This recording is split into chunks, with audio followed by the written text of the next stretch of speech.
भावांनो, स्वागत आहे तुमचं आज आपल्या एक नवीन मिनी व्लॉगमध्ये. तर आता आपण जाणार आहे पिंपळगाव बसवंतला आपल्या भावाला आणायला.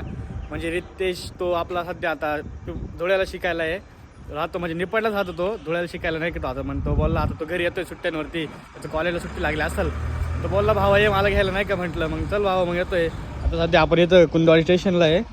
ऊन पण एवढं जबरदस्त लागते, जायचं तर मन नव्हतं पण काय आता त्याचा फोन आला म्हणून का जावंच लागतं भाई. आपला मित्र आहे, मित्र काय भाई, मित्र काय म्हणून त्याला तो भाऊच आहे आपला तो डायरेक्ट. मग आता चला आता पिंपळगावला आपण जाऊ, त्याला पहिले तिथून घेऊ आणि मग नंतर मग निपाडले मजदूर कॉलेजवरून आलाय, कामावरून आला काही समजा डायरेक्ट. आता मग थोडं काढलं वातावरण तुला मस्त वाटतंय आज, मन खुश होते थोडंफार. किती 3-4 महिन्यानंतर आलं भाऊ आपला डायरेक्ट घरी, नाही का? जास्त नाही म्हणते ना, पण 1-1.5 महिन्यानंतर आम्हाला जास्त वाटतं कारण खूप दिवसानंतर भेटतं आम्हाला.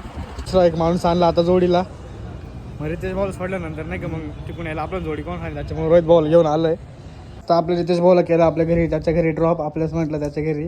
रोहित भाऊ इकडं, त्याचा छोटा भाऊ रितेश भाऊचा. लागते आपल्याला झोप 5-10 मिनिटाचा वगैरे, असा झोपून एवढा सकाळ पण उठायचंच नाही आता डायरेक्ट.